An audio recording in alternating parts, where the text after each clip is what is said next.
We went for like 11, 12 days without a shower. It was almost Christmas time. People were being shipped out all over the country because they didn't, because of their involvement in the riot. And I started feeling sorry for myself. No mail going in, no mail coming out. Couldn't write my family. I couldn't tell them it was all right. This was on national broadcast. They had it nationally. Everybody was talking about it all over the place. And I remember feeling sorry for myself. Anybody ever do that? Anybody ever feel sorry for themselves? Get your hands down, amen. I was whining. I was sniveling, man. I'm on this monk saying, God, Candy's always telling me, man, that you love me and you've got a plan for me, but you never one time revealed yourself to me. You never showed me that love. You never have showed me that you're there. So right now, right here in this cell, I want you, God, to show me. Show me that you're real. God, you going to show me? Nothing. And I remember telling God, that's what I thought, and I rolled over and went to sleep. In my sleep, the first thing I realized in this dream, I'm in a chair. But I'm strapped into this chair. And then the realization came to me that I'm in the electric chair. Cold, black, dark. But right when I realized that, man, I felt those straps. I had something on my head. And a light came down, way down this, like a cobblestone tunnel. And the light wasn't like a street light or something. It was like a glowing red ember that was way down. And then something came walking up out of it. It was Satan. And he was everything ugly in this dream that you could imagine. Everything evil that you could imagine. And right when I realized it was Satan, a fear hit me I had never known. And Satan seen that fear. He began to laugh. He had ram's horns, cat eyes, club feet, and every step he took, he grew taller and taller. And the closer he got, the more real he became. I was shaking. I was trying to get loose from these straps, and I couldn't get loose, man. And he was laughing so hard. This dream was so real. When he got right here, spit was coming out of his mouth and hit me in the face. His breath was so foul. I knew they were getting ready to pull that switch, and he was going to devour me or whatever and take me to hell. Right when he was right there in my face, man, a light just illuminated both of us. A bright, glowing light. All the darkness fled.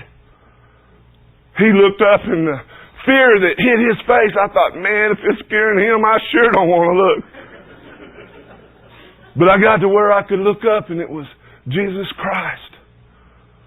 He had his hands like this. And the light was just coming from him from all over.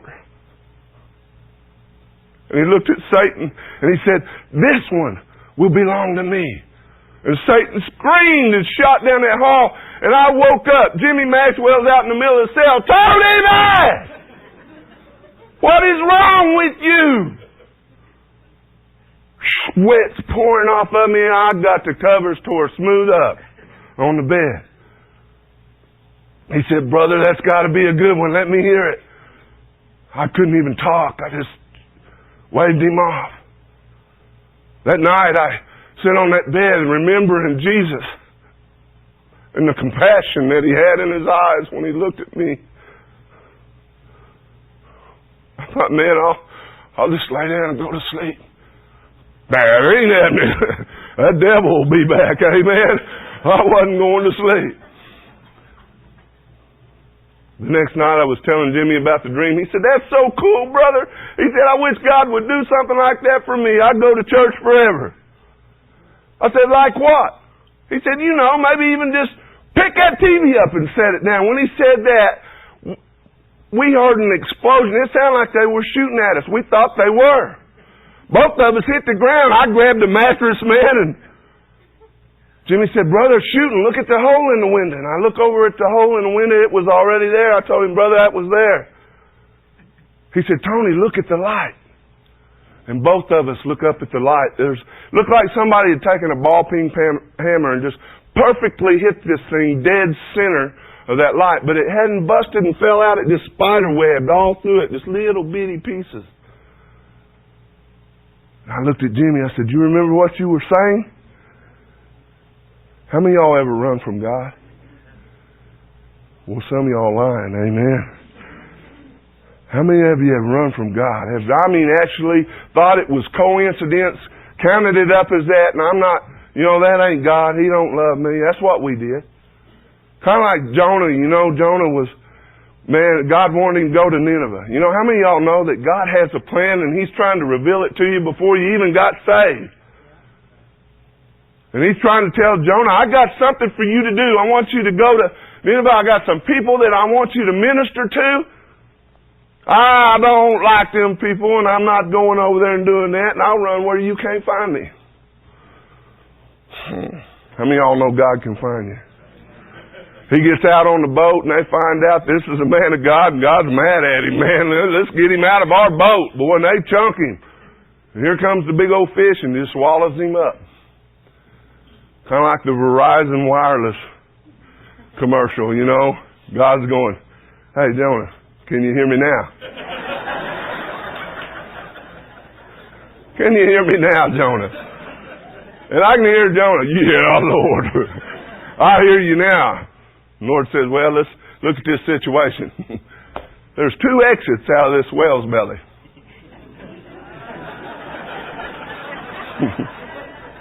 Which one do you want to come out of?" I don't think old Jonah wanted to be fish poop, do you? Amen. And that's kind of what God was telling me in all this steel and concrete. I was in the whale's belly. And that was the first time He spoke to me in that manner. But I'd ask Him to. I'd never really heartfelt asked God for anything in my whole life. I knew He was there. I just thought that when I was born that God left something out of me that He didn't leave out of good people. I was just destined to be bad and go to hell. My life was going to be a torment until I went there. But I'd never have no peace. God could never forgive me. Let me tell you something, guilt can be an anvil around your neck if you let it.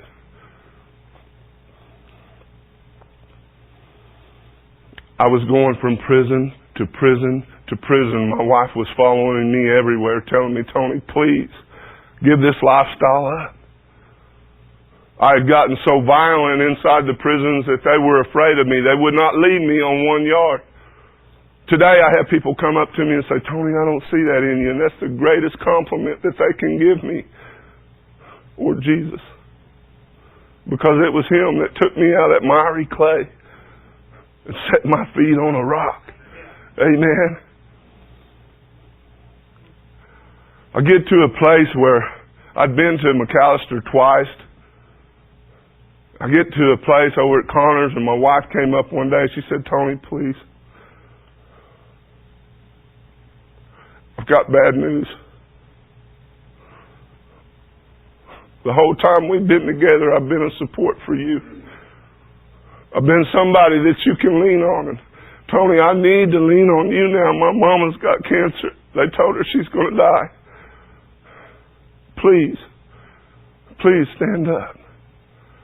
I couldn't. I walked out of the visiting room, beat 2 guys up over a dope deal shortly after that, and got locked up, and Candy's mother passed away. I couldn't console her. I couldn't put my arms around her. I couldn't do nothing to help her. They sent me from there back to McAllister again, a place called H Block. It's an underground prison. The first thing that when you walk down to H Block, you can feel the hate. It's a presence. The depression, the anger, the frustration, everything. You can feel the evil down there.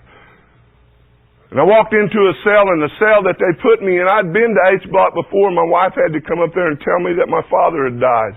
Something that you'd think would change a man, but it didn't change me. I loved my dad.